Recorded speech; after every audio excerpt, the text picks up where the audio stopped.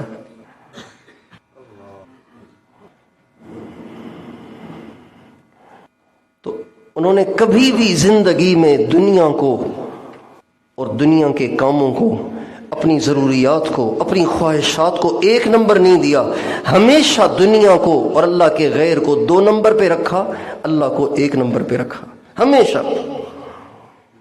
ایسی ٹھانی کہ مرتے مرتے مر گئے، لیکن کبھی بھی اللہ کو 2 نمبر پہ نہیں لائے، کبھی بھی اللہ کو 2 نمبر پہ نہیں لائے، ہمیشہ اللہ کو 1 نمبر پہ رکھا۔ بیمار ہوئے آخری زمانے میں، تو یہاں سے بات شروع ہوئی تھی نا، آخری زمانے میں بیمار ہوئے تو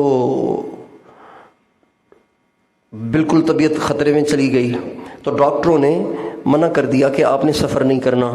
اللہ کی شان ان دنوں بنگلہ دیش میں اجتماع ہونے لگا تھا، تو حاجی صاحب کا اصرار کہ جب سے بنگلہ دیش کا اجتماع شروع ہوا ہے، ایک دفعہ بھی میں ایسے نہیں ہوا کہ میں نہیں گیا ہوں، تو میں تو جاؤں گا۔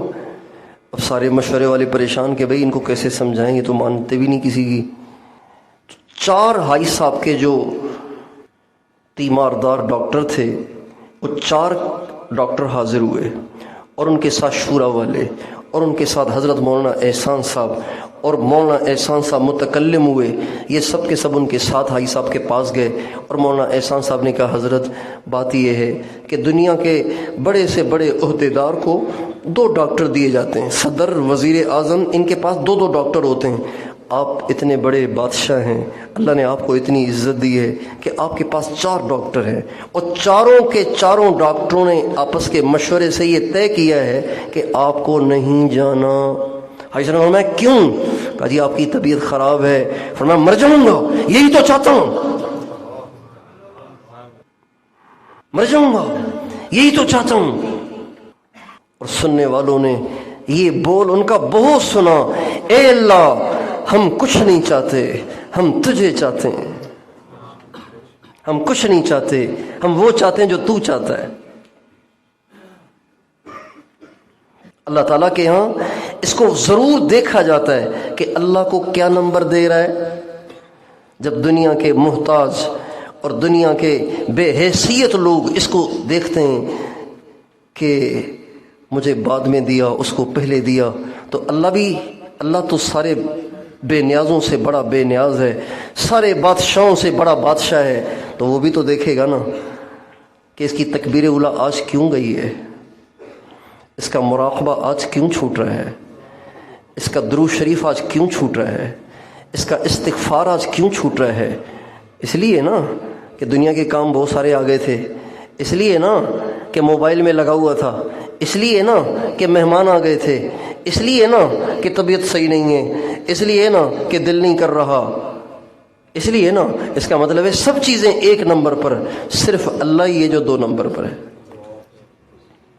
اللہ یہ دیکھتا ہے، اور یہ وجہ بنتی ہے سالکین کے سال ہا سال ایک ہی جگہ کھڑے رہنے کی، سب سے بڑی وجہ ہوتی ہے۔ اللہ تعالیٰ قرآن پاک میں بڑے دکھ بھرے لہجے میں فرماتے ہیں، بل تؤثرون الحیات الدنیا والآخرة خیر وابقى ان هذا لفی الصحف الاولى صحف ابراہیم وموسیٰ۔ قد افلح من تزكى وذكر اسم ربه فصلى بل تؤثرون الحياة الدنيا والآخرة خير وأبقى. بات چل رہی ہے کچھ، اچانک اللہ اپنی بات کا رخ موڑ کے کہتے ہیں تم سے کیا باتیں کروں، تم سے کیا باتیں کروں، تم تو وہ لوگ ہو نا جنہیں دنیا چاہیے، تمہیں آخرت تھوڑی چاہیے. تم تو دنیا کے شوقین ہو، دنیا کے عاشق ہو، تم دنیا کو آگے رکھتے ہو اور آخرت کو پیچھے کرتے ہو. کلا، دیکھیں کتنے زوردار طریقے سے اللہ فرما رہے ہیں، کلا بل تحبون العاجلہ وتذرون الآخرہ. ہرگز نہیں، تم تو وہ لوگ ہو نا جنہیں دنیا چاہیے اور آخرت کی تمہیں فکر ہی نہیں ہے. 99.99 سالکین اس کوتاہی میں مبتلا ہیں. جس سے پوچھو ہاں بھئی معمولات کا کیا حال ہے، کبھی بس ہو جاتے ہیں کبھی کبھی. ہاں جی معمولات کا کیا حال ہے، کہ جی بس کچھ ہو جاتا ہے. کبھی کوئی جواب نہیں دیتا کہ جی کھانا بس کچھ کھا لیتا ہوں، کبھی کبھی کھا لیتا ہوں. ہاں جی نیند کا کیا حال ہے، کہ جی بس کبھی کبھی تھوڑا سا لیٹ جاتا ہوں، باقی کام ہی کام. ایسا کوئی بھی نہیں ہے. کیوں نہیں ہے؟ اس لیے کہ کھانا اور سونا اس کو اپنی بنیادی ضرورتیں سمجھا جاتا ہے، اور یہ سمجھا جاتا ہے کہ اس کے بغیر زندگی انسان زندہ کیسے رہے گا، چلے گا کیسے، پاگل ہو جائے گا. لیکن اس کی اہمیت کا اندازہ نہیں ہے کہ اگر معمولات کا اہتمام نہیں کریں گے تو گناہوں سے نہیں بچ پائیں گے، گناہ ہوں گے پھر، اور گناہ ہو گئے تو کیا ہوا، معاف کرا لیں گے، اللہ غفور رحیم ہے، بس یہ ذہن بنا ہوا ہے. سلسلہ عالیہ نقش بندیہ کے 35 اسباق ہیں. کتنے اسباق ہیں؟ کتنے اسباق ہیں؟ 16 ہیں نقش بندیہ کے، 19 ہیں مجددیہ کے. ایک سبق کو صرف 5 منٹ دیے جائیں تو کتنے منٹ چاہیے؟ آپ سے پوچھتا ہوں. 35 ضرب 5، جلدی کوئی بتائے نا، میتھمیٹکس کا کوئی. 175 گھنٹے کتنے بنے؟ تقریباً 3 گھنٹے. ہمارے حضرت جی دامت برکاتہم العالیہ کی صحت کا آپ کو پتہ ہوگا اس وقت کیا صحت ہے ان کی، نہ چل سکتے ہیں. خادم سے میں نے پوچھا، کہنے لگے ساری رات نہیں سوتے ہیں، اٹھ کے بیٹھ جاتے ہیں، کتاب پڑھنا شروع کر دیتے ہیں، پھر اٹھ کے بیٹھ جاتے ہیں، پھر کتاب پڑھنا شروع کر دیتے ہیں، سوتے بھی نہیں ہیں. اور کئی دفعہ ڈاکٹروں نے کہا کہ آپ کا ڈائلیسس ہوگا، آپ کے گردے ختم ہو گئے ہیں، کام نہیں کر رہے ہیں آپ کے گردے. یہ کیفیت ہے ان کی. پاؤں سوج کے ایسے ہو گئے ہیں، ٹانگیں سوج کے ایسی ہو گئی ہیں. جس کے گردے خراب ہو جائیں تو اس کا دماغ بھی کام نہیں کرتا صحیح، اس کا جسم بھی کام نہیں کرتا صحیح. تو گردے جب کام نہ کریں تو پیشاب نکلتا نہیں نکلتا تو پھر جسم میں مکس ہو جاتا ہے. تو جب پیشاب جسم میں مکس ہو جائے تو آدمی کا کیا حشر ہوگا. آپ پیشاب آ رہا ہو، اس کو آدھا پون گھنٹہ بند کر کے دیکھیں، آپ کا دماغ فیل ہونا شروع ہو جائے گا، سر میں درد ہونا شروع ہو جائے گا. نکلے ہی نہیں تو کیا ہوگا. اتنے آزار، اتنی بیماریاں.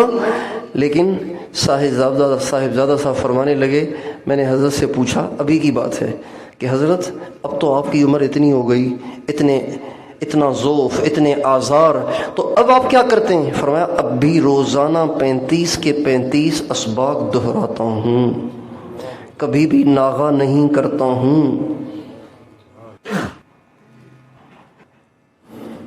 ابھی بھی ناغہ نہیں کرتا ہوں، 35 کے 35 اسباق دہراتا ہوں.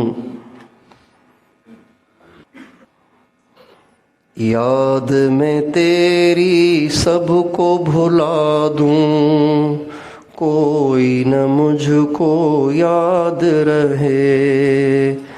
تجھ پہ سب گھر بار لٹا دوں، خانہ دل آباد رہے. یاد میں تیری سب کو بھلا دوں، کوئی نہ مجھ کو یاد رہے، سب خوشیوں کو آگ لگا دوں، غم سے تیرے دل شاد رہے،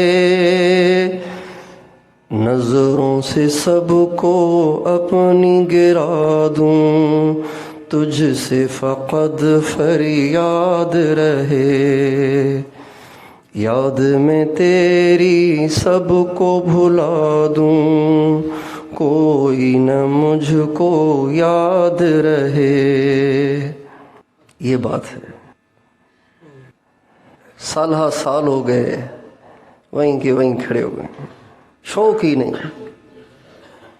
کہ اللہ سے قرب بڑھے، اللہ سے محبت بڑھے، اللہ سے عشق بڑھے، کوئی آخرت کی کمائیاں ہوں، کوئی اللہ کے قرب کے درجات طے ہوں، رات کا اٹھنا نصیب ہو، سجدے میں رونا نصیب ہو، قرآن پڑھ پڑھ کے مزے لینا نصیب ہو، سجدے کا سرور نصیب ہو، تلاوت کی حلاوت نصیب ہو۔ شوق ہی نہیں اس کا، دنیا کے چسکوں کا شوق، کھانے ایسے ہوں، کپڑے ایسے ہوں۔ سالک نہیں سوچتا یہ کہ کھانا کیسا ہے، کپڑے کیسے ہیں، سالک نہیں سوچتا یہ۔ سالک کو تو ایک ہی دھن ہوتی ہے، دھن رے دھن یہ اپنی دھن، پرائی دھنی کا پاپ نہ پن۔ سالک کو اس کے سوا کوئی دھن نہیں کہ مجھے اللہ چاہیے، میرے معمولات پورے ہوں، اس میں ناغہ نہ ہو، ناغہ نہ ہو۔ ہائے ہائے، ہمارے حاج صاحب رات کو ذکر کرنے کے لیے بیٹھتے تھے، سارا دن اللہ اللہ بولتے تھے، اس کے باوجود بھی تنہائی میں پردہ گرا کے اندر ذکر کرتے تھے، اور چونکہ سارا دن چل سو چل والی کیفیت تھی تو جب ذکر کے لیے بیٹھتے تھے تو نیند آتی تھی تو گر رہے ہوتے تھے، تو کئی دفعہ رات کے 2 ڈھائی بج جاتے تھے اور ان سے کہنا پڑتا تھا حضرت سو جائیں، کہتے تھے ابھی معمولات رہتے ہیں۔ خود اس عاجز کے ساتھ یہ واقعہ پیش آیا کہ رات کے 1:30-2 بجے پردے کے اندر داخل ہو کے حضرت کی خدمت میں عرض کیا، حضرت نہ آپ کی نیند ہو رہی ہے نہ آپ کا ذکر ہو رہا ہے، تو ایک تو کر لیں، ذکر تو ہو نہیں رہا اس لیے کہ نیند کا غلبہ ہے، تو سو جائیں، صبح کو قضا کر لیجئے گا۔ دیکھ کے فرمانے لگے اچھا، یہ کہہ کے پھر لگ گئے۔ قادری تھے نا، اور ان کے اس اہتمام کا اثر ان کی آخری بیماری میں بھی ظاہر ہوا، جب وہ وینٹیلیٹر پر تھے۔ کس پہ تھے؟ وینٹیلیٹر پہ انسان مشینی سانس لیتا ہے، مشینی سانس، مصنوعی سانس لیتا ہے، اس میں ہوش نہیں ہوتا، آنکھیں نہیں کھلتی، کچھ بھی نہیں، صرف دل دھڑکتا ہے، بس مشین دل کو دھڑکاتی ہے وینٹیلیٹر پر۔ تو میں ہسپتال حاضر خدمت ہوا، جو خادم تھے ان سے حال احوال لیے، تو فرمانے لگے کہ میں نے کہا کیا حال ہے ابھی؟ کوئی آنکھ کھولتے ہیں، کچھ دیکھتے؟ کہا نہیں، وینٹیلیٹر پہ ہیں، وینٹیلیٹر پہ تو کچھ بھی نہیں ہوتا، البتہ کل رات تہجد کے وقت میں وینٹیلیٹر پر اچانک سر ہلانا شروع کر دیا، الا اللہ الا اللہ الا اللہ الا اللہ الا اللہ، وینٹیلیٹر پر۔ آپ کسی ڈاکٹر کو بتائیں گے وہ کہے گا پاگل تو نہیں ہو گئے ہو، کیا باتیں کر رہے ہو؟ اس سے اندازہ لگائیں کہ الا اللہ کے ساتھ ان کو کتنا لگاؤ ہوگا کہ وینٹیلیٹر پر بھی الا اللہ کہہ رہے ہیں۔ ہمارے مولانا جمشید صاحب کا زندگی بھر کا یہ معمول تھا، یعنی ان کی گھٹی میں آ گئی تھی یہ بات، جب اٹھتے تھے تو کہتے تھے الا اللہ۔ یہ ان کے خادم بیٹھے مولانا نعیم صاحب، الا اللہ، اٹھتے وقت بیٹھتے وقت الا اللہ، یاد میں تیری سب کو بھلا دوں، کوئی نہ مجھ کو یاد رہے۔ یہ میرے اکابر اس کے مصداق تھے، میں تو صرف گوائیوں کی طرح گنگنا رہا ہوں، وہ اس کے مصداق تھے، وہ اس کے حقدار تھے۔ ہمارے نبی کی محبت میں ابو طالب نے ایک قصیدہ کہا۔ کس نے کہا؟ حضرت ابو طالب نے، جو حضرت علی المرتضیٰ رضی اللہ تعالیٰ عنہ کے والد گرامی تھے، ہمارے نبی کے سب سے زیادہ مددگار تھے، انہوں نے قصیدہ کہا، اس کا ایک شعر ہے، وَنُسْلِمُهُ حَتَّى نُسَرَّعَ حَوْلَهُ وَنَذْهَلَ عَنْ أَبْنَائِنَا وَالْحَلَائِلِ، کبھی بھی یہ کفار تم تک پہنچ نہیں سکتے یہاں تک کہ ہمارے بچے ہماری بیویاں پہلے ذبح کریں گے، پھر ہمیں بھی ذبح کریں گے، پھر کہیں تم تک جا پہنچیں گے۔ یہ انہوں نے شعر کہا، کیونکہ کفار بار بار کہتے تھے بیچ سے ہٹ جاؤ، راستہ خالی کر دو، تم بیچ میں نہ آؤ، ہم خود ہی تمہارے بھتیجے سے نمٹ لیں گے، یہ وہ بار بار کہتے تھے۔ اس پہ انہوں نے کہا وَنُسْلِمُهُ حَتَّى نُسَرَّعَ حَوْلَهُ وَنَذْهَلَ عَنْ أَبْنَائِنَا وَالْحَلَائِلِ، بچے بھی ذبح ہوں، بیویاں بھی ذبح ہوں، پھر ہم بھی ذبح ہوں، تب تک تم نہیں پہنچ سکتے میرے بھتیجے تک۔ ہمارے نبی کے چچا زاد بھائی تھے عبیدہ بن حارث۔ کون؟ جب جنگ بدر کا موقع ہوا نا، تو جنگ بدر، اب ادھر تھے مہاجرین اور انصار، ادھر تھے صرف قریشی۔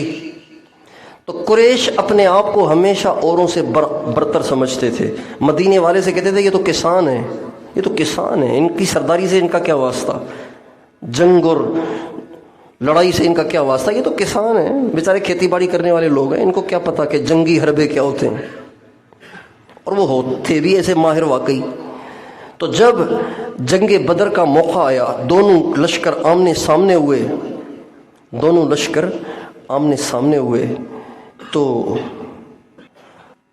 3 آدمی میدان میں آئے۔ عتبہ، حل من مبارز یبارزنی، کوئی ہے مجھ سے لڑنے والا؟ یہ عرب کے ہاں جنگ کا معمول تھا کہ پہلے پہلوان اترتے تھے، ان کی آپس میں کشتیاں ہوتی تھیں، پھر اس کے بعد مجمع کا مقابلہ ہوتا تھا۔ اس کو کہتے تھے مبارزت، عربی میں اس کو مبارزت کہتے تھے۔ اللہ تعالیٰ فرماتے ہیں من عادی لی ولیا فقد بارزنی بالحرب، جو میرے کسی ولی کو ستاتا ہے، اس کو تکلیف دیتا ہے، تو وہ مجھے جنگ کے لیے بلا رہا ہے۔ فقد بارزنی، وہ گویا کہہ رہا ہے اللہ ہے دم تو آ میرے مقابلے میں، اللہ سے کہہ رہا ہے۔ جو میرے ولی کو ستاتا ہے وہ گویا اللہ سے کہہ رہا ہے اللہ اگر آپ میں دم ہے تو آئیں نا آپ۔ تو عتبہ اترا، حل من مبارزن، شیبہ اترا، حل من مبارزن، ولید اترا، حل من مبارزن، ولید عتبہ کا بیٹا۔ اب یہ دونوں قریش کا نچوڑ، خلاصہ، سردار قسم کے لوگ، جنگجو قسم کے لوگ، جب یہ دونوں اترے تو ان کے مقابلے میں انصار اترے، کہنے لگے چلو کھیتی باڑی جا کے کرو، تمہیں کیا پتہ جنگ کیسے ہوتی ہے، بےزتی نہ کرو ہماری، پڑھو۔ بڑا پہلوان کسی ہلکے پھلکے سے لڑتے ہوئے اپنی بےزتی محسوس کرتا ہے، کہنے لگے چلو یہاں سے، تمہیں کیا پتہ جنگ کیا ہوتی ہے، ہمارے جیسے اتارو میدان میں۔ ہمارے نبی نے حضرت عبیدہ سے کہا عبیدہ آپ جائیں ولید کے آپ جائیں عتبہ کے مقابلے میں۔ حضرت حمزہ سے فرمایا آپ جائیں، نہیں اس سے فرمایا تم جاؤ شیبہ کے مقابلے میں۔ حضرت عبیدہ سے کہا تم جاؤ، حضرت حمزہ سے کہا تم جاؤ شیبہ کے مقابلے میں۔ حضرت علی سے کہا علی تم قریش ہو نا، تم جاؤ ولی سے مقابلے میں۔ چنانچہ یہ ادھر سے 3 شیر اترے اور ادھر سے ان کے 3 سردار اترے، اور عجیب و غریب معاملہ شروع ہو گیا۔ حضرت علی تو ماشاءاللہ تھے، حضرت حمزہ بھی ماشاءاللہ تھے، حضرت عبیدہ بھی ماشاءاللہ تھے، لیکن انہوں نے جو وار کیا نا اپنے مد مقابل پر، تو وہ تھوڑا سا یوں جو ہٹا تو حضرت عبیدہ کا اپنا وار ان کی اپنی ٹانگ میں لگا، جس سے شہرک کٹ گئی اور خون نکل گیا اور گر گئے۔ اتنی دیر میں حضرت حمزہ نے اپنے مد مقابل کو نمٹا دیا، حضرت علی نے مد مقابل کو نمٹا دیا، یہ دونوں لپک کر ادھر آئے اور پھر اس کو بھی نمٹا دیا۔ یہ دونوں اٹھا کے عبیدہ بن حارث جو ہمارے نبی کے چچا زاد بھائی تھے ان کو حضور کی خدمت میں لائے۔ ہمارے نبی نے ان کو اپنے پاس لٹایا تو وہ عبیدہ عجیب بات کہہ گئے اس وقت، کہنے لگے یا رسول اللہ اگر لو کان ابو طالب حیا لعلم انی احق بما قال، یا رسول اللہ اگر آج ابو طالب زندہ ہوتے نا تو وہ جان لیتے کہ جو شعر کہا انہوں نے تھا اس کے حقدار وہ نہیں تھے، اس کا حقدار میں زیادہ ہوں۔